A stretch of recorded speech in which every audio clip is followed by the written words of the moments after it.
Good afternoon. Good afternoon ma'am. Teaching പ്രാക്ടീസിന് പോയില്ലേ? പോയിട്ടുണ്ടായിരുന്നു.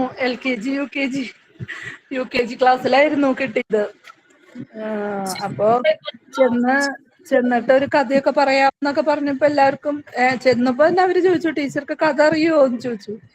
അപ്പൊ ഞാൻ പറഞ്ഞു, ഞാൻ കഥ പറഞ്ഞു തരാമെന്ന് പറഞ്ഞപ്പോ അവര് കഥ അറിയുമോന്ന് ചോദിച്ചപ്പോ തന്നെ നമുക്ക് മനസ്സിലൊരു ലഡ്ഡു പൊട്ടിയോ, സമാധാനം, കഥ കേട്ടിരുന്നോളൂല്ലോ എന്ന് വിചാരിച്ചു. എവിടെ കഥ പറയാനായിട്ട് ഞാനൊരു ബട്ടർഫ്ലൈനെയൊക്കെ ബോർഡിൽ വരച്ചത് എനിക്ക് ഓർമ്മയുള്ളോ, ഒക്കെ കൂടി സ്ലേറ്റ് എടുത്ത് ബട്ടർഫ്ലൈനെ വരക്കലായി. അയ്യോ എനിക്ക് പറ്റണില്ല ടീച്ചറെ, എനിക്ക് വരച്ചു തരുമോ, എനിക്ക് വരച്ചു തരുമോ. അപ്പൊ ഒരാൾക്ക് വരച്ചു കൊടുത്ത് അടുത്ത ആൾക്ക് വരച്ചു കൊടുക്കും. അയ്യോ എന്റെ ബട്ടർഫ്ലൈയുടെ ചിറക് ഇങ്ങനെയല്ല. അങ്ങനെ ബഹളമയായിരുന്നു. അവസാനം ടീച്ചർ വന്ന്, അവരുടെ ക്ലാസ് ടീച്ചർ വന്നപ്പോ സമാധാനമായിട്ടിരുന്നു. അത് കഴിഞ്ഞ് ക്ലാസ് എടുക്കാനായിട്ട് ടീച്ചർ ടെക്സ്റ്റ് തന്ന് നമുക്ക് EVS ഉണ്ട്, ഇംഗ്ലീഷ്, മാത്സ്, മലയാളം, അങ്ങനെ 4 ഇതാണ്. അത് ഓരോ പേജ് വീതം അവർക്ക് പറഞ്ഞു കൊടുത്തോളൂ. പിന്നെ ആക്ഷൻ വേർഡ്സ് അതൊക്കെ നമ്മൾ ആക്ഷൻ കാണിച്ചിട്ട് പറഞ്ഞോളൂ എന്നൊക്കെ പറഞ്ഞ് അങ്ങനെ ക്ലാസ് എടുത്തു. ഉച്ചവരെ അങ്ങനെ പോയി. ഉച്ച കഴിഞ്ഞപ്പോ പിന്നെ അവർക്ക് ടീച്ചർ ബോർഡും എഴുതി കൊടുക്കലും നോട്ട് എഴുതലും നോട്ടിലേക്ക് അവർക്ക് ഹോംവർക്ക് കൊടുക്കലൊക്കെ ആയിരുന്നു. ഭക്ഷണം കഴിച്ചു കഴിഞ്ഞ് പിന്നെ വലിയ പണി ഉണ്ടായിരുന്നില്ല. പിന്നെ അവർക്ക് ഓരോ പാട്ടുകൾ പാടി കൊടുക്കുക, ആക്ഷൻ സോങ്ങുകൾ ഒക്കെ പാടി കൊടുക്കലായിരുന്നു ഞങ്ങളുടെ പണി. അങ്ങനെ ബഹളാണ്, അടങ്ങി ഒതുങ്ങി ഇരിക്കുന്നില്ല. ടീച്ചറുടെ സാരി പിടിച്ച് വലിക്കല്, എന്താ ടീച്ചർ സാരി നല്ല ഭംഗിയുണ്ടല്ലോ, ടീച്ചറുടെ വീട് എവിടെയാ, ടീച്ചറുടെ വീട്ടിൽ ആരൊക്കെയുള്ള, അങ്ങനെ അതിന്റെ ഇടയിൽ പിച്ചി മാന്തി, ടീച്ചറെ എന്നെ മാന്തി, എന്നെ പിച്ചി എന്ന് പറഞ്ഞിട്ടുള്ള ബഹളങ്ങള് വേറെ. UKG അല്ലേ, നമുക്കൊരു പുതിയൊരു അനുഭവം. നമ്മുടെ മക്കളെ നോക്കിയിട്ട് തന്നെ എല്ലാവരും കൂടി ഒരുമിച്ച് ബഹളം വയ്ക്കുമ്പോഴേ, പിന്നെയാണെങ്കിൽ എനിക്ക് സൗണ്ട് എടുത്തിട്ട് ചുമ വന്നിട്ട്, അപ്പൊ ഒരാള് വന്നിട്ട് ടീച്ചർക്ക് വെള്ളം വേണോ ചുമക്കുമ്പോഴേ, ആദ്യമായിട്ടല്ലേ ഇങ്ങനെ ഇത്രയും ചെറിയ പിള്ളേരുടെ അടുത്ത് ഇടപഴകണേ. അപ്പൊ ക്ലാസ് ടീച്ചർ പറയണ, ഇത്ര സൗണ്ട് പോരാട്ടാ, ഉറക്കെ പറഞ്ഞോളാം, എന്നാലും അവർ അടങ്ങി ഒതുങ്ങി ഇരിക്കുള്ളോ എന്നൊക്കെ പറഞ്ഞിട്ട് കുഴപ്പമുണ്ടായിരുന്നില്ല. ഇന്നിപ്പോ പിന്നെ മുടക്കല്ല. അയ്യോ ടീച്ചറെ നാളെ ഞങ്ങൾക്ക് മുടക്കാം, അപ്പൊ എന്താ ചെയ്യാ ചോദിച്ചു. അപ്പൊ ഞാൻ പറഞ്ഞു, അപ്പൊ എനിക്കും മുടക്കാണ്, മറ്റന്നാ കാണാട്ടാന്ന് പറഞ്ഞു പോകുന്നുണ്ട്. ഒരാഴ്ച UKG-യും ഒരാഴ്ച LKG-യും പറഞ്ഞിരിക്കണേ. ടെക്സ്റ്റ് ഒക്കെ തന്നിട്ടുണ്ട്, ലെസൺ പ്ലാൻ തയ്യാറാക്കി കൊണ്ടു ചെല്ലാൻ പറഞ്ഞിട്ടുണ്ട്. അത് വെള്ളിയാഴ്ച ദിവസം സൈൻ ചെയ്ത് തരാന്ന് പറഞ്ഞിട്ടുണ്ട്. അങ്ങനെ പോണു. ശുഭയ്ക്ക് സൗണ്ട് ഇല്ലാണ്ടിരിക്കുക. ശുഭ സൗണ്ടായി കോൾഡാ തോന്നുന്നുണ്ട്. തീരെ സൗണ്ട് ഇല്ല ശുഭയ്ക്ക്. ഇന്നലെ ഞാന് വോയിസ് ഇട്ടുണ്ടായിരുന്നേ, അപ്പൊ ആൾക്ക് പറയാൻ തീരെ സൗണ്ട് കിട്ടുന്നില്ല. ഭയങ്കര ഒച്ചടഞ്ഞിട്ടായിരിക്കണേ. ഇന്നിപ്പോ പോയിട്ടുണ്ടോന്ന് അറിയില്ല. അല്ല, അവരും ഭയങ്കര ബഹളാണ്. അപ്പൊ അവരുടെ അടുത്ത് ഓളിയിട്ടിട്ടേ നമുക്ക് പരിചയമില്ലാത്ത ഫീൽഡാണ് കാരണം. ഞാൻ പിന്നെ വലിയ ക്ലാസ്സുകളിൽ 8, 9 ഒക്കെ പോയിട്ടുണ്ട് ഞാൻ. പക്ഷെ അവരുടെ അടുത്ത് ഇങ്ങനെ ബഹളം വെക്കേണ്ടി വന്നിട്ടില്ല. ഇത് ഭയങ്കര. നമ്മള് സൗണ്ട് എടുക്കേണ്ട വരും. അതെ അതെ. വലിയ കുട്ടികളിലേക്ക് പിന്നെ അങ്ങനെ നമ്മള് സ്ട്രഗിൾ ചെയ്യേണ്ട ആവശ്യമില്ല. ഇരിക്കില്ല ഇവര്. അതെ അതെ. ഇവർക്ക് പാട്ട് പാടണം. അവർക്ക് ഞാനിങ്ങനെ കഥകൾ പറയുമ്പോ, ടീച്ചറെ എനിക്ക് പാട്ട് പാടാൻ അറിയാം, ഞാൻ പാടട്ടെ. അപ്പൊ ഒരാൾ പാടി തുടങ്ങുമ്പോ അടുത്ത ആള് വന്നിട്ട് എനിക്കും പാട്ടറിയാം, ഞാനും പാടട്ടെ. അപ്പൊ അങ്ങനെ ഓരോരുത്തരുടെ അവരുടെ കഴിവുകൾ നമ്മളെ കാണിക്കാൻ വേണ്ടിയിട്ടുള്ള ധൃതി അതൊരു തരം. എന്തായാലും വേഗം ഉച്ചയ്ക്ക് ഉണ്ണാറുള്ള സമയം പെട്ടെന്നായി. ടീച്ചർ വന്നിട്ട് കുട്ടികളോട് ഇനി എല്ലാവരും കൈ കഴുകാൻ പോവാന്ന് പറഞ്ഞപ്പോഴാണ് ഞാൻ വെച്ചാ ഉണ്ണണ്ട സമയമായോ, നമുക്ക് വേഗം സമയം പോയി അവരുടെ ഇടയിൽ കിടന്ന് ഇങ്ങനെ ഇതാവുമ്പോഴേ. അതെ അതെ, എന്തായാലും നല്ലൊരു എക്സ്പീരിയൻസ് ആയിരുന്നു അല്ലേ? അതെ അതെ. നമ്മുടെ ക്ലാസ്സിൽ കയറാൻ പറ്റുമോ? ഇല്ല ടീച്ചറ്, ഞാൻ ഇന്നലെ ചോദിച്ചു. അപ്പൊ പറഞ്ഞു ഇപ്പോ ട്രെയിനിങ് സമയത്ത് അങ്ങനെ ആരും ക്ലാസ് അറ്റൻഡ് ചെയ്യണില്ല. അവിടെ ഉണ്ട് കുട്ടികള്, വേറെ ഓൺലൈൻ ചെയ്യണവരുണ്ട്. അപ്പൊ അവരും അറ്റൻഡ് ചെയ്യണില്ല. അവർക്ക് 10 മണിക്ക് അങ്ങടെ ക്ലാസ്. അപ്പൊ അവരും മുടങ്ങിയിട്ട് തന്നെയാണ് ഇരിക്കുന്നത്. ഇപ്പോ നമുക്ക് അവിടെ നെറ്റിന്റെ ഇഷ്യൂ ഉണ്ട് സ്കൂളിന്റെ ഉള്ളില്. ചെറിയ ക്ലാസ് ആവുക കാരണം ഏറ്റവും ഉള്ളിലാ LKG UKG ഒക്കെ. അപ്പൊ അവിടെ നെറ്റിന്റെ ഒരു പ്രോബ്ലം ഉണ്ട് ഇങ്ങനെ. അപ്പൊ നിങ്ങൾക്ക് അവിടെ ഇരുന്നാലും ക്ലാസ്സിൽ കയറാൻ പറ്റില്ല എന്നാണ് ടീച്ചർ പറഞ്ഞത്. പിന്നെ ആ സമയമൊക്കെ ഭക്ഷണം കൊടുക്കുന്ന സമയം അവരെ എല്ലാവരെയും ഒറ്റ ഹാളിൽ ഇരുത്തിയിട്ടാണ് ഭക്ഷണം കൊടുക്കലേ. അപ്പൊ 12:30-ക്ക് ബെല്ലടിച്ചു വെച്ചാലും എല്ലാവരെയും വരിയായിട്ട് കൊണ്ടിരുത്തി ഊണ് കഴിച്ച് അവരെ ക്ലാസ്സിലേക്ക് കൊണ്ടുവരുമ്പോ ഏകദേശം 2-2:15 ആവുന്നുണ്ട്. അപ്പൊ അത് കാരണം നമ്മളൊപ്പം നിക്കണം അവരെ. നമുക്ക് അവിടുന്ന് തന്നെയാ കുട്ടികൾക്ക് ഭക്ഷണം കൊടുക്കണതേ. അപ്പൊ എല്ലാവർക്കും പ്ലേറ്റ് കൊടുത്ത് അവർക്ക് ഭക്ഷണം കൊടുത്ത് അവരെ വരിയായി ഓരോ ക്ലാസ്സുകാരെ കൊണ്ടുപോയി കൈ കഴിപ്പിച്ച് ഓരോ ക്ലാസ്സിലേക്ക് ആക്കിയിട്ടാണ് അങ്ങനെയാണ് പിന്നെയാണ് നമ്മൾ ഭക്ഷണം കഴിക്കുന്നത്. അപ്പൊ അങ്ങനെയാവുമ്പോ പറ്റണില്ല കേറാൻ. ഇന്നലെ ഞാൻ നോക്കി ആ സമയം, അപ്പൊ പറ്റില്ല. ആ സമയം ടീച്ചറും പറഞ്ഞു കേറാൻ ബുദ്ധിമുട്ടാവും, സമയം വേറെ. അപ്പൊ ഞാൻ പറഞ്ഞു റെക്കോർഡ് ക്ലാസ് ഉണ്ട് എന്ന്. അപ്പൊ പിന്നെ അത് കാണും സൗകര്യം 2 ആഴ്ച എന്ന് പറഞ്ഞ 4 മണി ആവുമ്പോ വീട്ടിലെത്തും. അതെല്ലേ. ആ വീടിന്റെ അടുത്ത് തന്നെയാ സ്കൂള്. അപ്പൊ മോനും അവിടെ തന്നെയാ പഠിക്കും. ഇന്ന് ഇന്ന് ഇവിടെ പള്ളി പെരുന്നാളാ. അപ്പൊ അത് കാരണം ലോക്കൽ ഹോളിഡേ ആണ്. ഇതിപ്പോ ആരും ഉണ്ടാവില്ലല്ലോ ഇനിയുള്ള ക്ലാസ്സുകളില്. മിനു ഉണ്ടാവില്ല അല്ലെ? ഇല്ല, നാളെ തുടങ്ങി ഉണ്ടാവില്ല. പിന്നെ സുബിതയുടെ കിട്ടിയിട്ടില്ല തോന്നുന്നുണ്ട്. സുബിതയുടെ കാര്യം അറിയില്ല. സുബിത റിക്വസ്റ്റ് ലെറ്റർ കൊടുത്തിട്ട് പിന്നെ എയോടെ ലെറ്റർ വേണമെന്ന് പറഞ്ഞിട്ട് അവര് വിളിച്ചിട്ടില്ല എന്നാ പറഞ്ഞത്.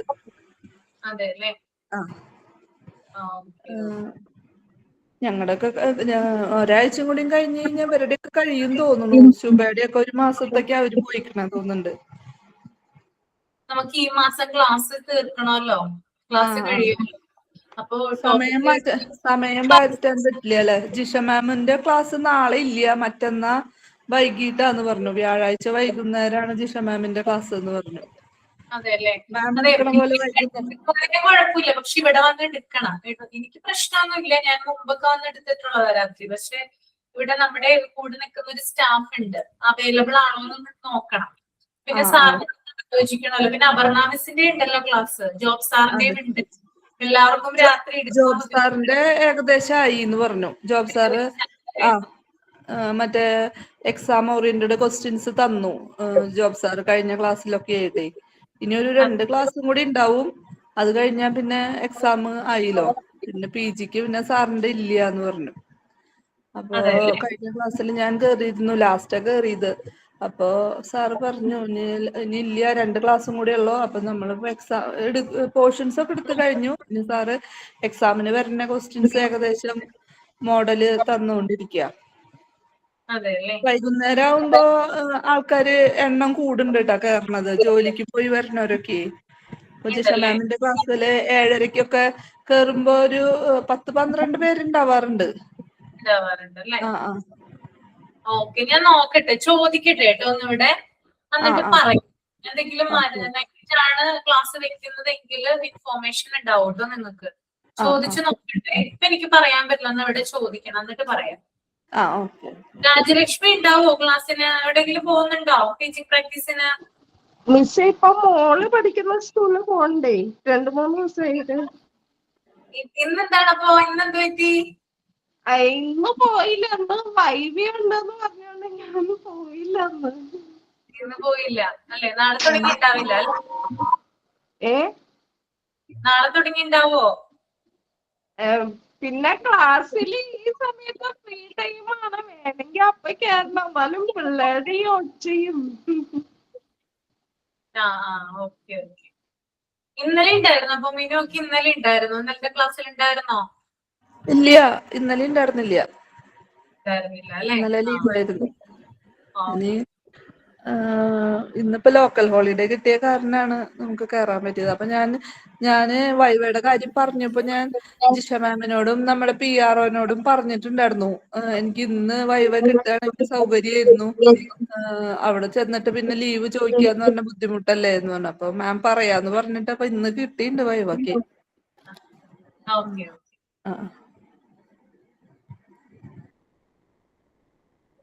സെമിനാർ അവതരിപ്പിക്കാനുണ്ടായിരുന്നു ഇന്ന്, അബ്സ്ട്രാക്ഷൻ ആൻഡ് ക്യൂരിയോസിറ്റി. വേറെ ആർക്കായിരുന്നു ടോപ്പിക് കൊടുത്തിരുന്നത്? വേറെ ആരും കേറിയിട്ടില്ല അല്ലെ? സുബിതയും രാജേശ്വരിയാണ്. സുബിത എവിടെയോ പോയിരിക്കും, എത്താൻ വൈകുന്നു തോന്നുന്നുണ്ട്. അതെല്ലേ.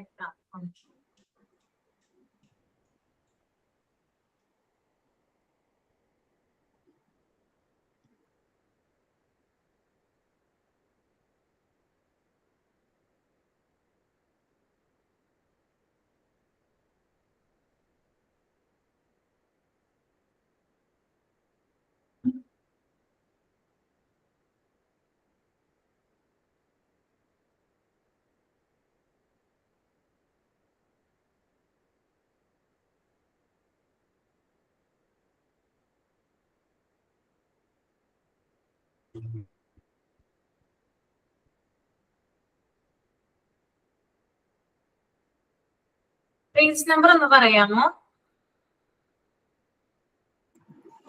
148.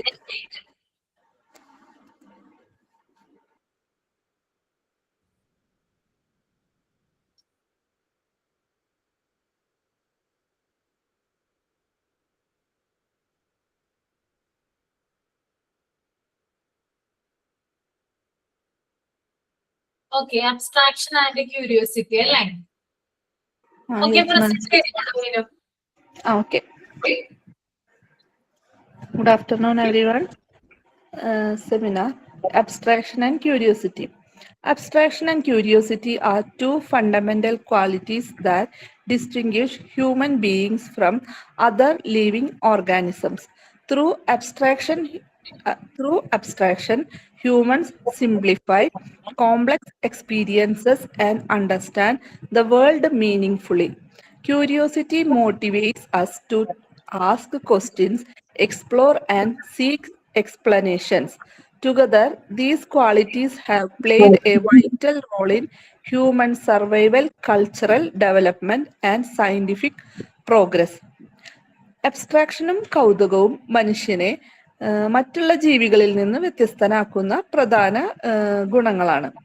അബ്സ്ട്രാക്ഷൻ വഴി മനുഷ്യൻ സങ്കീർണമായ അനുഭവങ്ങളെ ലളിതമായി മനസ്സിലാക്കുന്നു.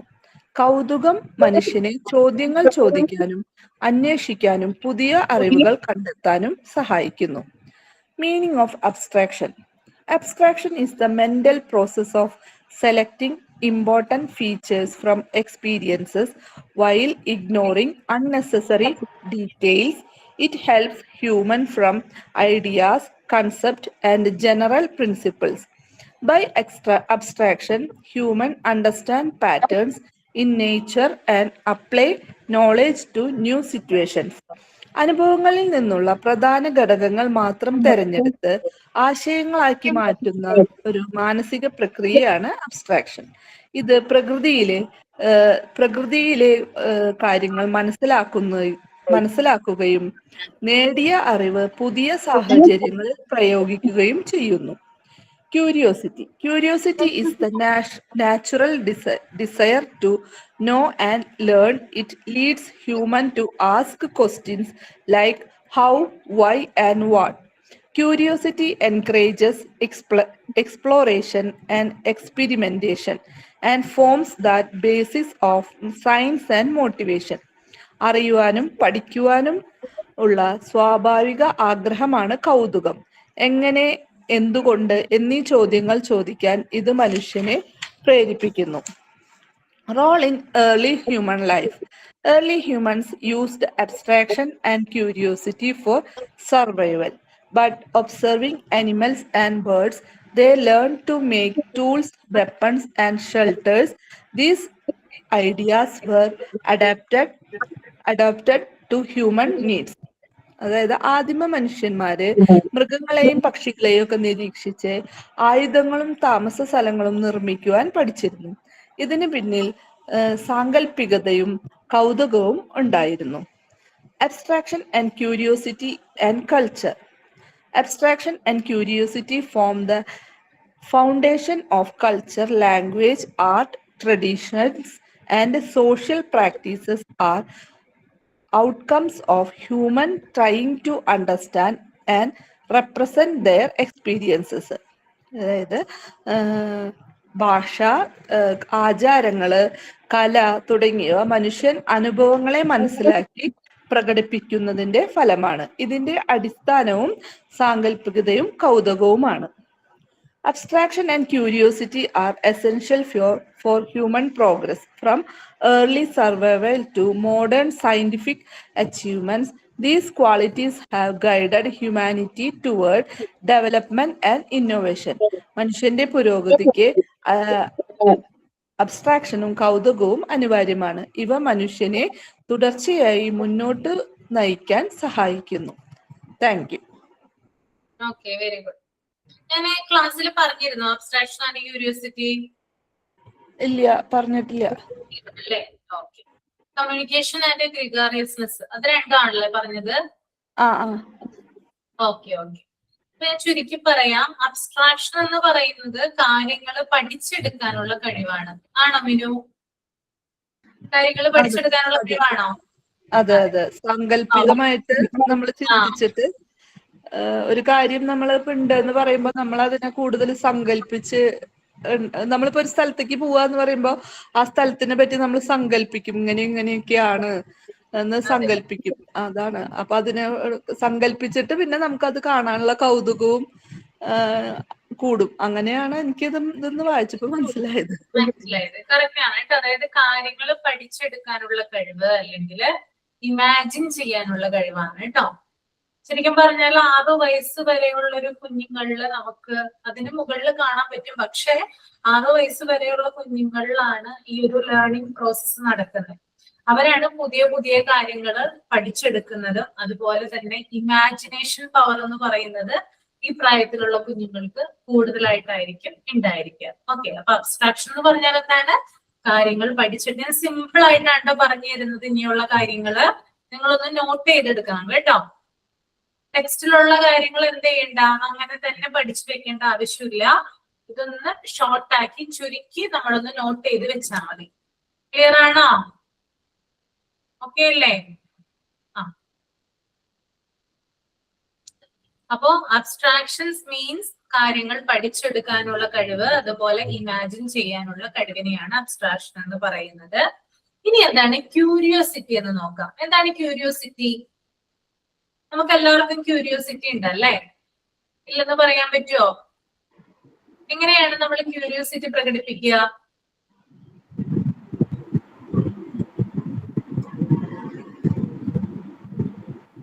എങ്ങനെയാണ് ക്യൂരിയോസിറ്റി ഉണ്ടാവുന്ന മനുഷ്യർക്ക്? എല്ലാ മനുഷ്യർക്കും ക്യൂരിയോസിറ്റി ഉണ്ട്, ഇല്ലെന്ന് നമുക്ക് പറയാനായിട്ട് സാധിക്കില്ല അല്ലെ? ഓക്കെ, എങ്ങനെയാണ് മിനു ക്യൂരിയോസിറ്റി വർക്ക് ചെയ്യുന്നത്? അത് ഇപ്പൊ ഒരു കാര്യം കേൾക്കുമ്പോ അത് എങ്ങനെയായിരിക്കും, ഇപ്പൊ വൈവയുടെ കാര്യം തന്നെ എന്തായിരിക്കും അപ്പോ ഉണ്ടാവുക എന്നുള്ള ഒരു ക്യൂരിയോസിറ്റി. അതെ അതായത് പുതിയൊരു സ്ഥലം കാണാൻ പോലെ, പുതിയൊരു ഡ്രസ്സിനെ പറ്റി അറിയുമ്പോ കുട്ടികളെ സംബന്ധിച്ച് അവർക്ക് കളിപ്പാട്ടങ്ങള്, ചോക്ലേറ്റുകള്, അതൊക്കെ പുതിയത് ഒരാള് മേടിച്ചു കൊണ്ടുവരാം എന്ന് പറയുമ്പോ അതെങ്ങനെയായിരിക്കും എന്നുള്ളൊരു ഉത്കണ്ഠ, ക്യൂരിയോസിറ്റി, അങ്ങനെ അതായിരിക്കണം. അതെ, അതായത് നമുക്ക് എല്ലാവർക്കും ഉള്ള ഒരു ടെൻഡൻസിയാണ് ഈ ക്യൂരിയോസിറ്റി എന്ന് പറയുന്നത്. അതായത് എന്ത് കാര്യം നമുക്ക് ഏതൊരു കാര്യത്തിനെ കുറിച്ച് നമ്മൾക്ക് ഒരു കാര്യം നമ്മുടെ മനസ്സിൽ വന്നു എന്ന് വിചാരിക്കുക. എന്തെങ്കിലും ഒരു ഇൻസിഡന്റ് അല്ലെങ്കിൽ എന്തെങ്കിലും ഒരു മാറ്റർ നമ്മുടെ മനസ്സിൽ വന്നെന്ന് വിചാരിക്കുക. അതിനെ കുറിച്ച് നമ്മൾ പല ചോദ്യങ്ങളും നമ്മളോട് തന്നെ ചോദിക്കാറുണ്ട് അല്ലെ? എങ്ങനെയാണ്, ഹൗ, അതുപോലെ വൈ, എന്തുകൊണ്ട്, ഫോർ വാട്ട്, എന്താണ്. അപ്പൊ ഇത്തരത്തിൽ ഇപ്പൊ നേരത്തെ മിനു പറഞ്ഞു വൈവയുടെ കാര്യം. ഇപ്പൊ വൈവ എന്ന് പറയുമ്പോൾ നമ്മുടെ മനസ്സിൽ വന്നതോ വൈവ എങ്ങനെയായിരിക്കും, എന്തൊക്കെ ക്വസ്റ്റ്യൻസ് ആയിരിക്കും അതിനകത്ത് ചോദിക്കുക, അതെന്തുകൊണ്ടാണ്, എന്തിനു വേണ്ടിയിട്ടാണ്, ഇങ്ങനെ പല ക്വസ്റ്റ്യൻസും മിനുവിന്റെ മനസ്സിൽ വന്നിട്ടുണ്ടാവും അല്ലെ? ഇല്ലേ, വന്നിട്ടില്ലേ? ആ, അപ്പൊ ഇതിനെയാണ് ക്യൂരിയോസിറ്റി എന്ന് പറയുന്നത്. പലതിനെയും എന്ത് ചെയ്യാറുണ്ട് മനുഷ്യർ ക്വസ്റ്റ്യൻ ചെയ്യാറുണ്ട്. അപ്പൊ ചോദ്യങ്ങൾ ചോദിക്കാനുള്ള കഴിവ് അല്ലെങ്കിൽ അത്തരത്തിലുള്ള ചിന്തകള് നമ്മുടെ മനസ്സിലേക്ക് വരുന്നതാണ് പല ചോദ്യങ്ങളുടെയും കാര്യങ്ങൾ, അല്ലെങ്കിൽ പല ചോദ്യങ്ങളുടെയും തോട്ടുകള് നമ്മുടെ മനസ്സിൽ രൂപപ്പെടുന്നതിനെയാണ് ക്യൂരിയോസിറ്റി എന്ന് പറയുക. അപ്പോ അബ്സ്ട്രാക്ഷൻ എന്ന് പറഞ്ഞാൽ കാര്യങ്ങൾ പഠിച്ചെടുക്കാനുള്ള കഴിവ്, ഇമാജിൻ ചെയ്യാനുള്ള കഴിവാണ്. ഇത് മനുഷ്യനുള്ള ഒരു ടെൻഡൻസിയാണ്. ക്യൂരിയോസിറ്റി എന്ന് പറഞ്ഞാൽ ക്വസ്റ്റ്യൻ ചെയ്യുക അല്ലെങ്കിൽ ചോദിക്കാനുള്ള കഴിവിനെയാണ് ഇത് പറയുന്നത് ക്യൂരിയോസിറ്റി എന്ന് പറയുന്നത്. രണ്ടും ക്ലിയർ അല്ലേ? ഓക്കെ, ഇനി നെക്സ്റ്റ് വായിച്ചോളൂ കേട്ടോ. Calculation, repetition, concentration, self control and work. ഇതൊന്ന് റീഡ് ചെയ്ത് കഴിഞ്ഞതിന് ശേഷം കമ്പ് ചെയ്യുക.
സൈറ്റോ പൗലോസ്. സൈറ്റോ എന്നാണോ പേര്? സൈറ്റോ എന്താ പേര്? മാം ഞാൻ അനിലയാണ്. ഞാനേ ഇത് കേറിയപ്പോ ഹസ്ബൻഡിന്റെ ഐഡിയിലൂടെ ആയിപ്പോയി കേറിയത്. ഞാൻ അനില. Okay okay. ഞാൻ നമുക്ക് പുതിയ ആരെങ്കിലും, പുതിയതല്ല കേറാത്ത ആരെങ്കിലും ആണെന്ന് വിചാരിച്ചു. Okay okay. ടീച്ചിങ് പ്രാക്ടീസിന് പോകുന്നുണ്ടോ? ആവട്ടെ മാം, ഞാൻ ജൂൺ തൊട്ട് കേറാന്ന് വിചാരിച്ച. ഈ അടുത്തൊന്നും പോണില്ല അല്ലെ? ഇല്ല, കാരണം ഇവിടെ അമ്മ ആള് ക്യാൻസർ പേഷ്യന്റ് ആണ്. അപ്പൊ കുട്ടിയുണ്ട്. അപ്പൊ ആള് ജൂൺ തൊട്ട് അംഗനവാടിയിലാക്കാം. പിന്നെ നമുക്ക് വേറെ പ്രശ്നമില്ല പോയി വരണേന്. ഞാൻ ഒരു സ്കൂളിൽ ചോദിച്ചു വെച്ചിട്ടുണ്ട്. ചെന്ന് കണ്ട് സംസാരിക്കുകയൊക്കെ ചെയ്തു. അപ്പൊ അവര് സിസ്റ്റർമാർ നടത്തുന്നതാ. ഒരു KG സ്കൂൾ, LKG UKG മാത്രമേ ഉള്ളൂ. അപ്പൊ അവര് പറഞ്ഞ അവരുടെ സിലബസിൽ എടുത്തു പോവാൻ അങ്ങനെ ഇതിലാ പറഞ്ഞത്. അങ്ങനെ പറഞ്ഞു ജൂൺ തൊട്ട് കയറാന്ന് പറഞ്ഞിങ്ങനെ.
വായിച്ചു കഴിയുമ്പോ തമ്പില്ല കേട്ടോ.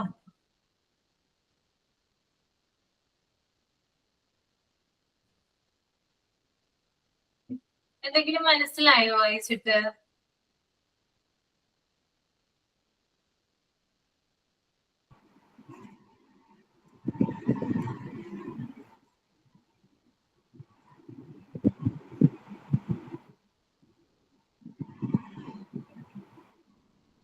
മിനുവിന് എന്തെങ്കിലും മനസ്സിലായോ? അത് ആവർത്തനം, എന്തെങ്കിലും ഒരു പ്രവൃത്തി ചെയ്ത് അത് വിജയിക്കാനായിട്ട് ഏകാഗ്രത വേണം. അത് ഒരു പ്രാവശ്യം ചെയ്തിട്ട് വിജയിച്ചില്ലെങ്കിൽ അത് ഇങ്ങനെ ആവർത്തിച്ച് ഇതാക്കണം. അങ്ങനെയൊക്കെയാ തോന്നുന്നുണ്ട്. അങ്ങനെയൊക്കെയാണല്ലേ തോന്നുന്നത്. അപ്പൊ ഇത് ഞാൻ ഷോർട്ട് ആയിട്ട് പറഞ്ഞുതരാം കേട്ടോ. ഇതൊന്ന് നോട്ട് ചെയ്ത് വെക്കുക. ഇതിനകത്ത് ആദ്യത്തേതെന്ന് പറഞ്ഞാല് നമ്മുടെ കാൽക്കുലേഷൻ ആണ്. കാൽക്കുലേഷൻ എന്ന് പറഞ്ഞാൽ എന്താ ഉദ്ദേശിക്കുന്നത്? കണക്ക് കൂട്ടൽ. അത് ഒരു പ്രവൃത്തി ചെയ്യുമ്പോ ഒരു കണക്ക് കൂട്ടൽ ഉണ്ടാവുമല്ലോ. നമ്മള് ഒരു കറി വെക്കുമ്പോ ഇത്ര അളവ് എന്നുള്ള അതായിരിക്കണം. അതെ, അതായത് കാൽക്കുലേഷൻ എന്ന് പറയുന്നത് മനുഷ്യനുള്ള ടെൻഡൻസി ആണോ? നിങ്ങൾ പറഞ്ഞേ, എല്ലാവരും കൂടി പറ. മിനു മാത്രം പറയരുത്, ബാക്കിയുള്ളവരും കൂടി പറഞ്ഞേ. അതെ മാം, അതെ. മനുഷ്യനുള്ള ഒരു ടെൻഡൻസിയാണ് ഈ കാൽക്കുലേഷൻ എന്ന് പറഞ്ഞാല്. നമ്മൾ കുറെ കാര്യങ്ങൾ നമ്മുടെ ലൈഫിൽ എന്ത് ചെയ്യുന്നുണ്ട്? കാൽക്കുലേറ്റ് ചെയ്യുന്നുണ്ട്. എന്തൊക്കെ കാര്യങ്ങളാണ് കാൽക്കുലേറ്റ് ചെയ്യുന്നത് നമ്മുടെ ലൈഫില്? ജീവിത ചെലവുകള്, വീട്ടു ചെലവൊക്കെ എന്താ ടൈം ഇപ്പൊ നമുക്ക് ബസ് പിടിക്കണമെങ്കിൽ വീട്ടിൽ നിന്ന് നേരത്തെ ഇറങ്ങാം, ബസ് പിടിക്കാന്നൊക്കെ. അതെ, അതായത് ബസ് പിടിക്കണമെങ്കിൽ അതായത് വീട്ടിൽ നിന്ന് എത്ര മണിക്ക് ഇറങ്ങാൻ സാധിച്ചാലും നമുക്ക് ബസ് കിട്ടുള്ളൂ അല്ലെ. അപ്പൊ ആ ഒരു കാൽക്കുലേഷൻ നടത്താറുണ്ട്. അപ്പൊ മനുഷ്യന്റെ ജീവിതം എന്ന് പറയുന്നത് കാൽക്കുലേഷനിലൂടെയാണ് മുന്നോട്ട് പോകുന്നത് അല്ലെ. കാൽക്കുലേഷൻ ഇല്ലെങ്കിൽ ഒന്നും തന്നെ ജീവിതത്തിൽ നടക്കില്ല. വ്യക്തം. ഇപ്പൊ നമുക്ക് ജോലിക്ക് പോകണമെങ്കിൽ അതിന് കൃത്യമായിട്ടുള്ളൊരു കാൽക്കുലേഷൻ ഉണ്ട്. നമുക്ക് വീട്ടു ജോലികൾ ചെയ്യണമെങ്കിൽ അതിന് കൃത്യമായിട്ടുള്ളൊരു കാൽക്കുലേഷൻ ഉണ്ട്. കുട്ടികളെ പഠിപ്പിക്കണമെങ്കിൽ അതിന് കൃത്യമായിട്ടുള്ളൊരു കാൽക്കുലേഷൻ ഉണ്ട്. അപ്പൊ എല്ലാ കാര്യങ്ങളും എന്ത് ചെയ്യാറുണ്ട്, മനുഷ്യൻ കാൽക്കുലേറ്റ് ചെയ്യാറുണ്ട്. ഫോർ എക്സാമ്പിൾ പറയുകയാണെങ്കിൽ എമൗണ്ട് കാൽക്കുലേറ്റ് ചെയ്യും. നമ്മുടെ ഡെയിലി ലൈഫിൽ നമുക്ക് എത്ര രൂപ കിട്ടുന്നു എന്ന് കാൽക്കുലേറ്റ് ചെയ്യാറുണ്ടോ?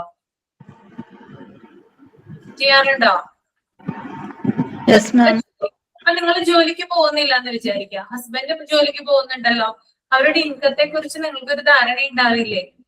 ഇത്ര രൂപയാണ് അവർക്ക് കിട്ടുന്നത് അല്ലെ. അതിൽ നിന്ന് ഒരു വിഹിതം എനിക്കുള്ളതാണ്, അല്ലെങ്കിൽ എനിക്ക് ഇത്ര രൂപ കിട്ടും, എന്റെ ആവശ്യങ്ങൾക്ക് വേണ്ടി ഹസ്ബൻഡ് ഇത്ര തരും, അല്ലെങ്കിൽ വീട്ടു ചെലവിന് വേണ്ടിയിട്ട് എന്ത് ചെയ്യാറുണ്ട്, ഇത്ര തരാറുണ്ട് എന്നുള്ളൊരു കാൽക്കുലേഷൻ നിങ്ങൾക്ക് ഉണ്ടാവും അല്ലെ മന്ത്ലി. ഓക്കെ, അപ്പൊ അത് മനുഷ്യരുള്ളൊരു ടെൻഡൻസിയാണ് കാൽക്കുലേഷൻ എന്ന് പറഞ്ഞത്. അതായത് എമൗണ്ട് കാൽക്കുലേറ്റ് ചെയ്യുക. പിന്നെ അതുപോലെ തന്നെ അതായത് മനുഷ്യർക്കുള്ള ഗോൾഡ് ഉണ്ടാവും അല്ലെ, അതുപോലെ സ്വത്ത് വകകൾ ഉണ്ടാകും, അതുപോലെ സാലറി ഉണ്ട്. ഇതൊക്കെ എന്ത് ചെയ്യാറുണ്ട്, കാൽക്കുലേറ്റ് ചെയ്യാറുണ്ട് ഇല്ലേ. ഇപ്പൊ കുറെ സ്വർണ്ണമുള്ള ഒരാൾക്ക് അദ്ദേഹത്തിന് ഐഡിയ ഉണ്ടാവില്ലേ, ഇത്ര പവൻ സ്വർണമാണ് എന്റെ പക്കലുള്ളതെന്നൊരു ഐഡിയ ഉണ്ടാവില്ലേ ഇല്ലേ. എന്തുകൊണ്ടാണ് അത് നേരത്തെ തന്നെ കാൽക്കുലേറ്റ് ചെയ്ത് വെച്ചിട്ടുണ്ട്. അതുപോലെ തന്നെ ഓരോ ആളുകൾക്കും സ്വത്തുക്കൾ ഉണ്ടാവും അല്ലെ, കുറെ പേർക്ക് പറമ്പുകൾ ഉണ്ടാകും അല്ലെ, കുറെ ഏക്കർ സ്ഥലങ്ങൾ ഉണ്ടാകും. അതുപോലെ തന്നെ കുറെ പ്രോപ്പർട്ടീസ് ഉണ്ടാകും, ചിലപ്പോൾ ബിൽഡിംഗ് ഒക്കെ വാടക കൊടുത്തിട്ടുണ്ടാവും കുറെ അധികം. ഓക്കെ, അപ്പൊ ഏതൊരു മനുഷ്യനാണെങ്കിലും അവന് ഉള്ള ആസ്തികൾ അല്ലെങ്കിൽ അവനുള്ള തുക അല്ലെങ്കിൽ എമൗണ്ട് ഇതൊക്കെ എന്ത് ചെയ്യാറുണ്ട്, കാൽക്കുലേറ്റ് ചെയ്ത് വെക്കാറുണ്ട്. അപ്പോ മനുഷ്യന് ഉള്ള ഒരു ടെൻഡൻസിയാണെന്ത്, ഈ കാൽക്കുലേഷൻ എന്ന് പറയുന്നത്. കാൽക്കുലേഷൻ എല്ലാത്തിലും നടക്കുന്നുണ്ട്. ഏതൊരു മനുഷ്യന്റെ ജീവിതത്തിലായാലും ഏതൊരു സ്ഥാപനത്തിലായാലും കാൽക്കുലേഷനിലൂടെയാണ് കാര്യങ്ങൾ മുന്നോട്ട് പോകുന്നത്. മനസ്സിലായോ? ക്ലിയർ ആണ്? ഓക്കെ, നെക്സ്റ്റ് വൺ റിപ്പീറ്റേഷൻ ആണ് കേട്ടോ. റിപ്പീറ്റേഷൻ എന്ന് പറഞ്ഞാൽ എന്താണ്, ആവർത്തനം അല്ലേ. നമ്മൾ എന്തെങ്കിലും കാര്യങ്ങൾ റിപ്പീറ്റ് ചെയ്യാറുണ്ടോ? ദിവസമുള്ള പണികൾ റിപ്പീറ്റേഷൻ ആണ്. നമ്മൾക്ക് ഇഷ്ടമുള്ള പണികളാവുമ്പോ നമ്മൾ വീണ്ടും വീണ്ടും റിപ്പീറ്റ് ചെയ്യില്ലേ? നമുക്ക് ഇൻട്രസ്റ്റ് ഉള്ള കാര്യങ്ങളാണെങ്കിൽ നമ്മൾക്ക് ഇൻട്രസ്റ്റ് ഉള്ള ടോപ്പിക്കുകൾ അല്ലെങ്കിൽ വിഷയങ്ങൾ നമ്മൾ വീണ്ടും വീണ്ടും ആവർത്തിക്കാറുണ്ട് അല്ലെങ്കിൽ പഠിക്കാറുണ്ട് അല്ലെ. നമ്മൾക്കിപ്പോ ഒരു ബുക്ക് നമ്മള് ഇഷ്ടമായെന്ന് വിചാരിക്കുക, അത് നമ്മൾ വീണ്ടും വീണ്ടും നമ്മളത് വായിക്കാനായിട്ട് നമ്മൾ താല്പര്യപ്പെടാറുണ്ട്. അല്ലെങ്കിൽ ഒരു സിനിമ കണ്ടോന്ന് വിചാരിക്കുക, ഒരു നല്ല സിനിമയാണെങ്കിൽ നമുക്ക് അതിനകത്ത് ഇൻട്രസ്റ്റ് ഉണ്ടെങ്കിൽ നമ്മൾ എന്ത് ചെയ്യുന്നു, ആ സിനിമ വീണ്ടും വീണ്ടും കാണുന്നു അല്ലെ. ഒരു പാട്ട് നമുക്ക് ഇഷ്ടമായെന്ന് വിചാരിക്കുക, ആ പാട്ട് നമ്മൾ വീണ്ടും വീണ്ടും കേൾക്കില്ലേ. അപ്പൊ ഇതൊക്കെ എന്താണ്, റിപ്പീറ്റേഷൻ ആണ് കേട്ടോ. അതായത് മനുഷ്യനുള്ള ടെൻഡൻസി ആണെന്ത്, ഇഷ്ടമുള്ള കാര്യങ്ങൾ വീണ്ടും ആവർത്തിക്കുക എന്നുള്ളത്. പിന്നെ സിമ്പിൾ ആയിട്ടുള്ള ഒരു എക്സാമ്പിൾ പറയാം. നമ്മള് ഇപ്പൊ ഇഷ്ടപ്പെട്ട ഒരു ഹോട്ടലിൽ പോയിന്ന് വിചാരിക്കുക, നമ്മൾക്ക് ഏറ്റവും ഫേവറേറ്റ് ആയിട്ടുള്ള ഒരു ഹോട്ടലാണെന്ന് വിചാരിക്കുക. അപ്പൊ അവിടെ നിന്ന് നമ്മൾ ഫുഡ് കഴിക്കുവാണ്. ഫുഡ് കഴിക്കുമ്പോൾ അതിന്റെ ടേസ്റ്റ് നമ്മൾക്ക് ഭയങ്കരമായിട്ട് ഇഷ്ടപ്പെട്ടു. ഓക്കെ, വീണ്ടും നമ്മൾ കഴിക്കാനായിട്ട് അവിടെ ചെല്ലില്ലേ? ചെല്ലില്ലല്ലോ? തീർച്ചയായും ചെയ്യും അല്ലെ.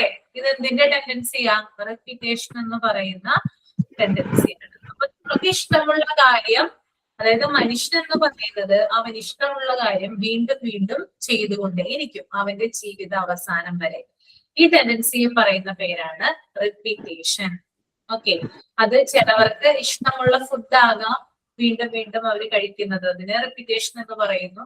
ഇനി ചിലർക്ക് ഡ്രസ്സ് എടുക്കുന്നതിലാകാം അല്ലെ. ചില ആളുകൾ കുറെ അധികം ഡ്രസ്സുകൾ എടുത്തു കൂട്ടാറുണ്ട് അല്ലെ. അപ്പൊ നമ്മൾ വിചാരിക്കും എന്തിനാണ് ഇത്രയധികം ഡ്രസ്സ് എടുക്കുന്നത് അല്ലെ. ഓക്കെ, അപ്പോ അതുപോലെ തന്നെ ചില ആളുകള് ഓർണമെന്റ്സ് എടുക്കും അല്ലെ, ആഭരണങ്ങൾ എടുത്തു വെക്കാറുണ്ട്. ഓക്കെ, പൈസ ഉണ്ടെങ്കിൽ അവരിങ്ങനെ കുറെ അധികം ഓർണമെന്റ്സ് ഒക്കെ കളക്ട് ചെയ്ത് വെക്കാറുണ്ട്. ഇനി മറ്റു ചിലവാണെങ്കിൽ ചെരുപ്പുകൾ കളക്ട് ചെയ്യുന്ന ആൾക്കാരുണ്ട്. കണ്ടിട്ടുണ്ടോ? കുറെ അധികം ചെരുപ്പുകളുള്ള ആളുകള്. അപ്പൊ നമ്മൾ വിചാരിക്കുന്ന കാര്യം എന്താ, ഇവരെന്തിനാണ് ഇതിങ്ങനെ വീണ്ടും വീണ്ടും മേടിച്ചുകൊണ്ടിരിക്കുന്നത്, നമുക്ക് മേടിക്കുന്നില്ലല്ലോ എന്നല്ലേ. പക്ഷെ അവരുടെ ടേസ്റ്റ് നമ്മുടെ ടേസ്റ്റ് തമ്മിൽ വ്യത്യാസമുണ്ട്. നമ്മൾക്ക് ഇഷ്ടമുള്ള ഒരു കാര്യം ചിലപ്പോൾ അവർക്ക് ഇഷ്ടപ്പെടുന്നുണ്ടാവില്ല. അതായത് ടേസ്റ്റ് വ്യത്യാസമുണ്ട്. അപ്പൊ ഓരോരുത്തർക്കും ഇഷ്ടം എന്താണോ അത് വീണ്ടും വീണ്ടും എന്ത് ചെയ്യുന്നു, റിപ്പീറ്റ് ചെയ്തുകൊണ്ടേയിരിക്കും. അപ്പൊ മനുഷ്യന് ജനനം മുതൽ മരണം വരെയുള്ള ഒരു ടെൻഡൻസിയാണ് റിപ്പീറ്റേഷൻ. ഒരു വ്യത്യാസമേ ഉള്ളൂ, ആളുകളിൽ വ്യത്യസ്തമായിട്ടുള്ള ടോപ്പിക്കുകൾ അല്ലെങ്കിൽ വ്യത്യസ്തമായിട്ടുള്ള ഇൻട്രസ്റ്റുകൾ ആയിരിക്കും ഉണ്ടാവുക. അതിനനുസരിച്ച് അവരുടെ ഇഷ്ടം കൂടിയും കുറഞ്ഞും മാറിയും മറിഞ്ഞും ഒക്കെ ഇരിക്കും. ഓക്കെ, ദാറ്റ് ഈസ് റിപ്പീറ്റേഷൻ കേട്ടോ. ക്ലിയർ അല്ലേ?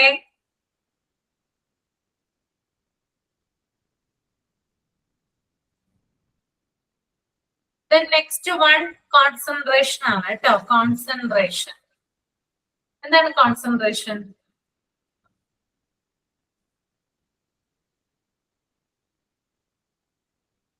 കോൺസെൻട്രേഷൻ എന്താ? എല്ലാവർക്കും കോൺസെൻട്രേഷൻ ഉണ്ടോ? ഒരു കാര്യം ചെയ്യുമ്പോ അത് കോൺസെൻട്രേറ്റ് ചെയ്ത് ചെയ്യാ. ഏകാഗ്രത. ഏകാഗ്രത എന്ന് പറയും. മനുഷ്യർക്ക് പല കാര്യങ്ങളിലായിരിക്കും കോൺസെൻട്രേഷൻ ഉണ്ടാവുക. നമ്മൾ പല വ്യക്തികളെയും കാണാറുണ്ട്. ഓക്കെ, പൊതുവായിട്ട് എല്ലാവർക്കും കോൺസെൻട്രേഷൻ ഉണ്ട്, ഓക്കെ, സമ്മതിച്ചു. പക്ഷെ ചില ആളുകൾക്ക് ചില കാര്യങ്ങളിൽ മാത്രമായിരിക്കും കോൺസെൻട്രേഷൻ വരിക. ഓക്കെ, അതായത് ഒരു വ്യക്തിക്ക് ഇപ്പോ അയാളുടെ ഫാമിലിയാണ് ഇമ്പോർട്ടന്റ് എന്നെങ്കിൽ, അതായത് വളരെയധികം പ്രാധാന്യത്തോടു കൂടിയാണ് ഫാമിലിയെ കാണുന്നതെങ്കിൽ ആ ഫാമിലിക്ക് കൂടുതൽ കോൺസെൻട്രേഷൻ കൊടുക്കാറുണ്ട്, ഇല്ലേ? എല്ലാം ഫാമിലിക്ക് വേണ്ടി ചെയ്യുന്നു, അല്ലെങ്കിൽ ഫാമിലിക്ക് വേണ്ടിയിട്ടാണ് ജീവിക്കുന്നത്. അത്തരത്തിലുള്ള ആളുകളെയൊക്കെ നമ്മൾ കാണാറുണ്ട്, അല്ലെ? അപ്പൊ അവരെന്ന് പറഞ്ഞാല് ഫാമിലിയെയാണ് അവർ കോൺസെൻട്രേറ്റ് ചെയ്യുന്നത്. ഇനി മറ്റൊരു വ്യക്തിയെ നമ്മൾ എടുത്തു കഴിഞ്ഞാൽ അദ്ദേഹം കോൺസെൻട്രേഷൻ കൊടുക്കുന്നത് കൂടുതലും അദ്ദേഹത്തിന്റെ പ്രൊഫഷനാണ്. ചില ആളുകളുണ്ട് ജോലിക്ക് വേണ്ടിയിട്ട്, അതായത് അവർ ചെയ്യുന്ന പ്രൊഫഷൻ അല്ലെങ്കിൽ അവരുടെ ആ ജോലി കരിയർ കൂട്ടുന്നതിന് വേണ്ടിയിട്ട് പല കാര്യങ്ങൾ ചെയ്യാനായിട്ട് മുതിരുന്നവരുണ്ട്, അല്ലെ? പ്രൊഫഷനെ മാത്രം കോൺസെൻട്രേറ്റ് ചെയ്ത് അതിൽ മാത്രം ജീവിക്കുന്ന ആളുകളില്ലേ? ഫാമിലിക്ക് ഇമ്പോർട്ടൻസ് കൊടുക്കുന്നുണ്ട്, എന്നിരുന്നാൽ കൂടിയും പ്രൊഫഷനെ കൂടുതൽ പ്രയോറിറ്റി കൊടുക്കും. ഓക്കെ, ഇനി മറ്റു ചില വ്യക്തികൾക്കാണെങ്കിൽ ഹോബീസിനായിരിക്കും. ഹോബീസ് അതായത് അവർക്ക് ഇഷ്ടപ്പെട്ട കാര്യങ്ങൾ ചെയ്യാനായിട്ട് അവർ കൂടുതൽ സമയം കണ്ടെത്തുന്നു. ചിലപ്പോൾ ബുക്ക് റീഡ് ചെയ്യുന്നതാവാം, അല്ലെങ്കിൽ ഡാൻസ് പഠിക്കുന്നതാകാം, പാട്ട് പാടുന്നതാകാം. അപ്പൊ അവരുടെ ഹോബീസ് എന്താണോ അതിനു വേണ്ടിയിട്ട് കൂടുതൽ സമയം കണ്ടെത്താനായിട്ട് ശ്രമിക്കുന്നു. പിന്നെ മറ്റൊന്നെന്ന് പറയുന്നത് വെൽത്ത് ആണ്. അതായത് പണം മാത്രം കോൺസെൻട്രേറ്റ് ചെയ്യുന്ന ആളുകളുണ്ട്, ഇല്ലേ? നമ്മുടെ ചുറ്റുപാടും ഒന്ന് കണ്ണോടിച്ചാൽ മതി, പണത്തിന് വേണ്ടി ജീവിക്കുന്ന ആളുകളില്ലേ? പണം സമ്പാദിക്കുന്ന ആളുകള് ധാരാളം കാണാൻ പറ്റും, അല്ലെ? അപ്പൊ അവരുടെ എന്ന് പറഞ്ഞാല് പണം സമ്പാദിക്കുക, പണം കൂടുതൽ നേടുക എന്നുള്ളതാണ്. ഓക്കെ, അപ്പൊ അവരുടെ കോൺസെൻട്രേഷൻ എന്ന് പറയുന്നത് മണിയാണ്. ഇനി മറ്റൊരു വിഭാഗം എന്ന് പറഞ്ഞാല് ഹെൽത്ത് ആണ്. നമ്മുടെ ആരോഗ്യത്തിന് ഇമ്പോർട്ടൻസ് കൊടുക്കുന്നു. അതായത് നല്ല നല്ല ഭക്ഷണങ്ങൾ കഴിക്കുന്നു, ജിമ്മിൽ പോകുന്നു, യോഗ ചെയ്യുന്നു. നമ്മുടെ ശരീരം കൂടുതൽ സുന്ദരമാക്കാനും അതുപോലെ നമ്മുടെ ആരോഗ്യം കൂടുതൽ, നമുക്ക് അസുഖങ്ങളൊന്നും വരാതിരിക്കുന്നതിനും വേണ്ടിയിട്ടും ശ്രമിക്കുന്ന ആളുകളുണ്ട്. അപ്പൊ ഇത്തരത്തില് പല ഏരിയകളിലാണ് എന്ത് ചെയ്യുന്നത്, ആളുകള് കോൺസെൻട്രേറ്റ് ചെയ്യുന്നത്. അപ്പൊ കോൺസെൻട്രേഷൻ എന്ന് പറയുന്നത് ഒരു ഹ്യൂമൻ ടെൻഡൻസിയാണ്. ക്ലിയർ ആണോ? ക്ലിയർ ആണോ? Okay, next one self control ആണ് കേട്ടോ. നിങ്ങൾക്ക് എല്ലാവർക്കും സെൽഫ് കൺട്രോൾ ഉണ്ടോ? സെൽഫ് കൺട്രോൾ ചില സമയത്ത് അത് പോവും. ചില സമയത്ത് പോവും, അല്ലെ? എങ്ങനെയാ പോകുന്നേ? ദേഷ്യമൊക്കെ വരുമ്പോ പെട്ടെന്ന് പിടിച്ചാ കിട്ടില്ല. അങ്ങനെ സഹിക്കാൻ പറ്റാത്ത കാര്യങ്ങൾ വരുമ്പോ ചിലപ്പോ കരച്ചിലാവാം, അത് ദേഷ്യാവാം, അങ്ങനെ. ഓക്കെ, അപ്പൊ സെൽഫ് കൺട്രോൾ എന്ന് പറയുന്നത് നമുക്ക്, അതായത് കാര്യങ്ങൾ ആത്മനിയന്ത്രണത്തോടെ ചെയ്യാനുള്ള കഴിവാണ്.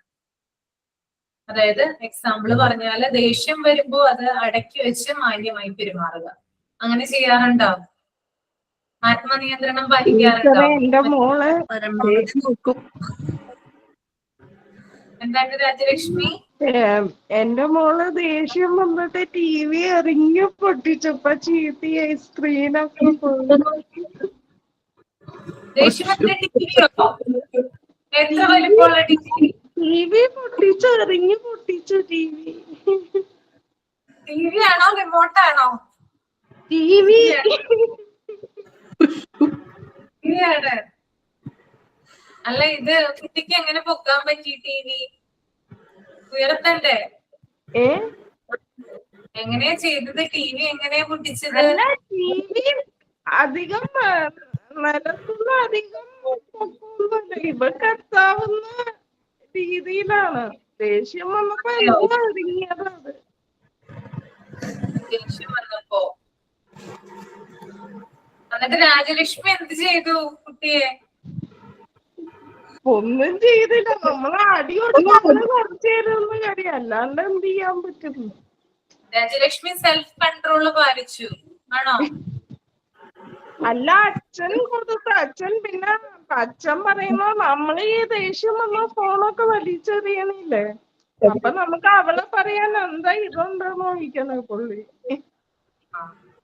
രാജലക്ഷ്മി ഫോൺ വലിച്ചെറിയാറുണ്ടോ?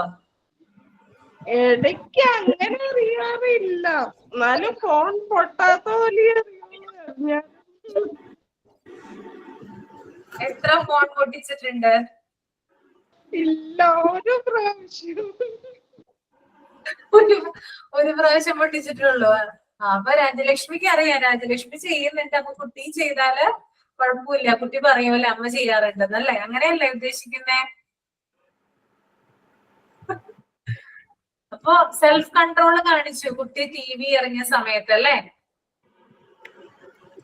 സ്വയം ബോധ്യം വന്നു. Very good. അപ്പൊ നമ്മൾക്ക് ദേഷ്യം വന്നാലും നമ്മൾ എന്ത് ചെയ്യരുത്? അത് പുറത്ത് പ്രകടിപ്പിക്കരുത്. അതിനെയാണ് സെൽഫ് കൺട്രോൾ എന്ന് പറയുന്നത് കേട്ടോ. നമ്മൾക്ക് ഒരു സ്വയമേ നമ്മളെ നിയന്ത്രിക്കുക. ഓക്കെ, മറ്റുള്ളവരുടെ എന്താ പറയാ, അവർക്ക് ഉണ്ടാവുന്ന ഫീലിങ്സും നമ്മള് ഉള്ളിലേക്ക് എടുക്കുക. അവരെന്തുകൊണ്ടാണ് അങ്ങനെ ചെയ്യുന്നത്, അവരെന്തുകൊണ്ടാണ് അങ്ങനെ ചെയ്യാൻ കാരണമെന്ന് നമ്മൾ ചിന്തിക്കുക. അങ്ങനെ ചിന്ത ഉണ്ടാവുമ്പോഴാണ് നമുക്ക് കൺട്രോൾ ഉണ്ടാകുന്നത്. അല്ലെങ്കിൽ നമ്മുടെ കൺട്രോൾ മൊത്തം പോവും.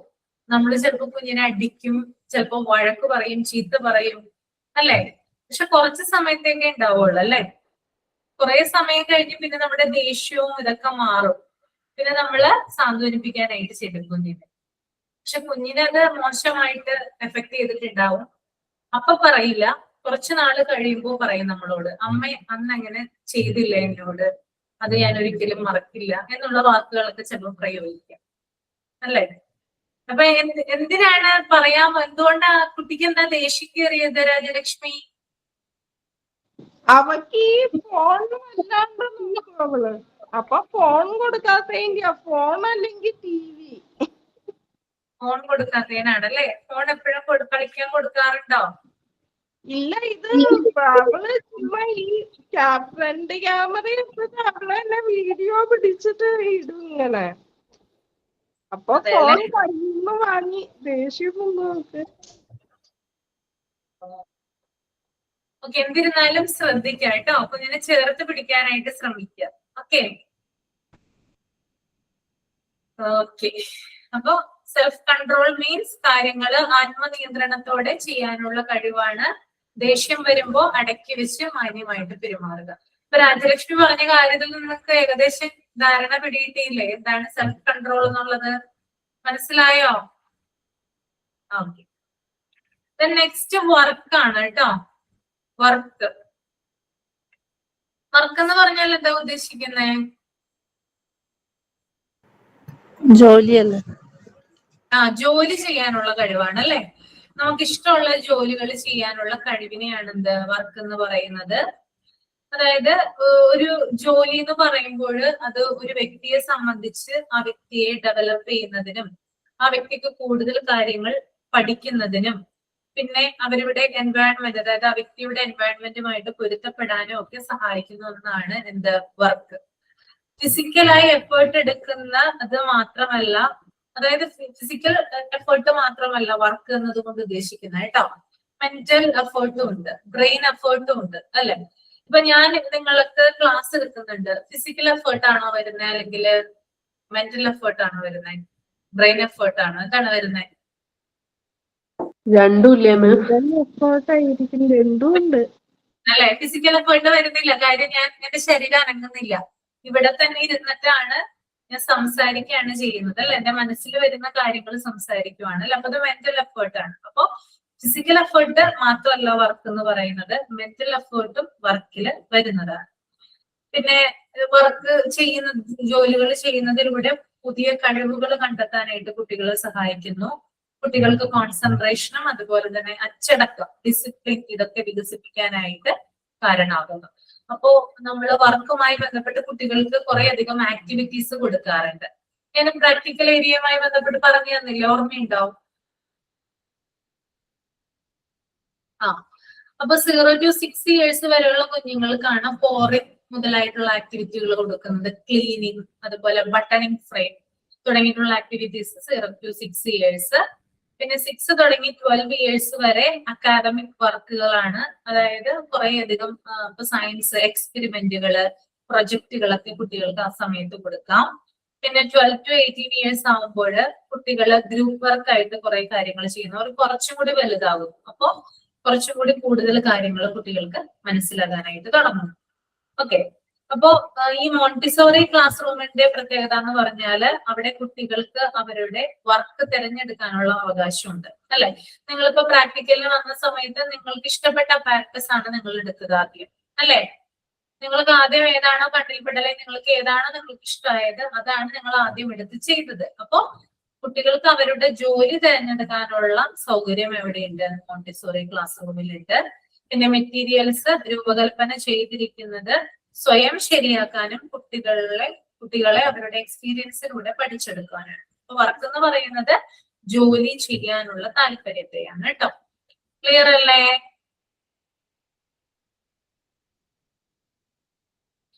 ഇനി അടുത്തത് നിങ്ങളൊന്ന് റീഡ് ചെയ്തോളൂ, പെർഫെക്ഷൻ ആൻഡ് ക്രിയേറ്റിവിറ്റി കേട്ടോ.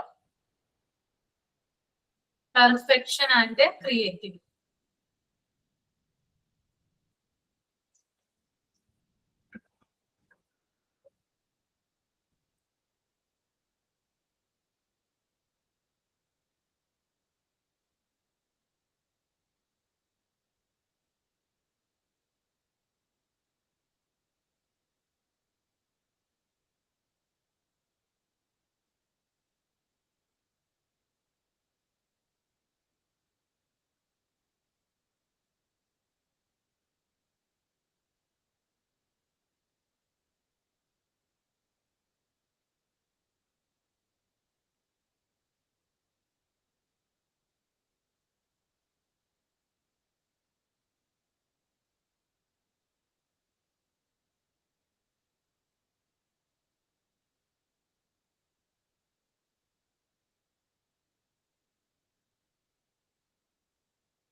വായിച്ചു കഴിഞ്ഞോ?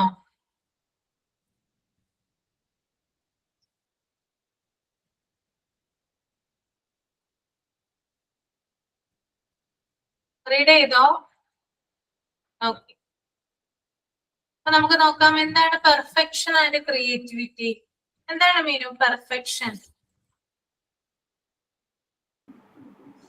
അത് ഒരു വർക്ക് ചെയ്യുകയാണെങ്കിൽ അത് ആത്മാർത്ഥതയോടും പെർഫെക്ഷനോടും കൂടി പൂർണ്ണതയോടുകൂടി ചെയ്യുക. അതെ. അത് ഇപ്പൊ ഒരു എന്തെങ്കിലും ഇപ്പൊ മെറ്റീരിയൽ ഉണ്ടാക്കും. ഇപ്പൊ നമ്മുടെ മോണ്ടിസോറി ഇതാണെങ്കിൽ മെറ്റീരിയൽസ് ഉണ്ടാക്കുമ്പോൾ അതിൻ്റെതായ ഒരു പെർഫെക്ഷൻ ഉണ്ടാവുമല്ലോ എല്ലാത്തിനും. അത് അതേപോലെ ചെയ്യുക. നമ്മുടെ ക്രിയേറ്റിവിറ്റി, നമ്മുടെ ഐഡിയ വെച്ചിട്ട് പെർഫെക്ഷനോട് കൂടി ചെയ്യുക. ഇപ്പൊ ഓരോ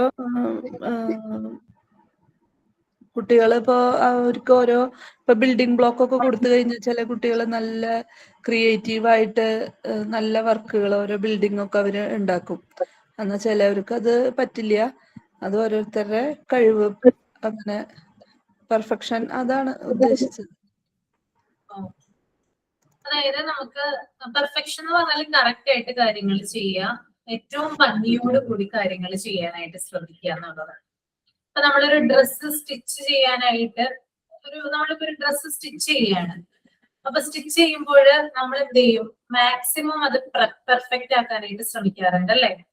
നമ്മളിപ്പോ തയ്ക്കാനായിട്ട് ഒരു ബ്ലൗസ് തയ്ക്കാനായിട്ട് കൊടുത്തു എന്ന് വിചാരിക്കാം. നമ്മുടെ കയ്യിൽ അത് കിട്ടി. അപ്പൊ നമ്മൾ വിചാരിക്കുന്ന ഒരു ഔട്ട്പുട്ട് അല്ല അതിൻ്റെത്.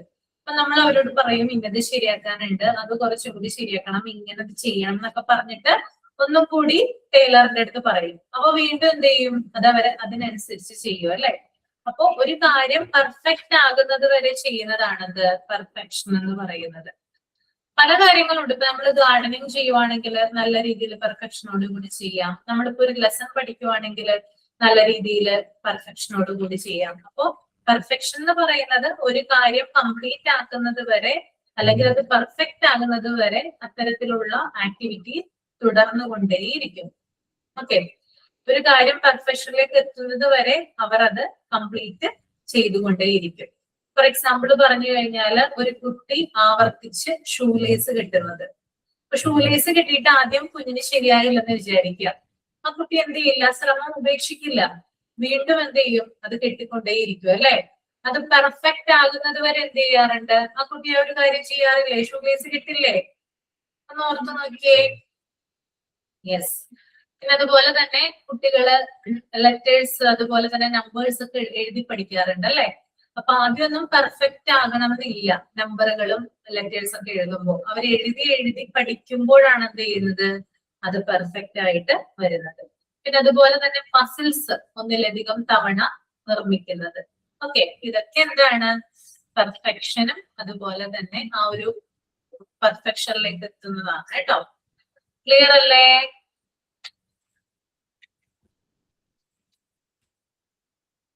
ഓക്കെ. അപ്പൊ നമുക്ക് ക്രിയേറ്റിവിറ്റി നെക്സ്റ്റ് ക്ലാസ്സിൽ പഠിക്കാം കേട്ടോ. എന്താണ് ക്രിയേറ്റിവിറ്റി ഉണ്ട്, പിന്നെ അതുപോലെ തന്നെ ഇൻഡിപെൻഡൻസും ഉണ്ട്. നമുക്ക് അടുത്ത ക്ലാസ്സിൽ നോക്കാം.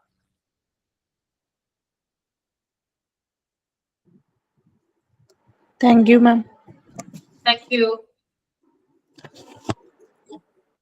താങ്ക് യു കേട്ടോ. അടുത്ത ക്ലാസ്സിൽ കാണാം. Thank you ma'am. Thank you.